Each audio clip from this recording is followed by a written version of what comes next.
Bir көйгөй бар. Ал артынан башка көйгөйлөрдү жаратат. Уруш, сөгүшүү, өлүм, талак, мамиле үзүү, душманчылык, талашуу. Бул өтө жаман көйгөй.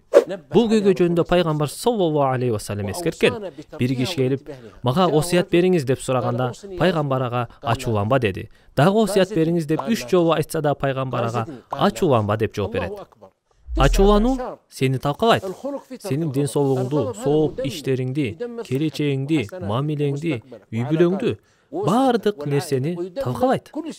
Демек, ачууланба. Ошондо сен жашооңдо кененчилик, кубаныч, сүйүү табасың. Адамдар менен жакшы мамиледе болосуң. Ачууланба. Сага кеңешим. Ден соолугуңду, сооп иштериңди, диниңди, адебиңди сактайсың.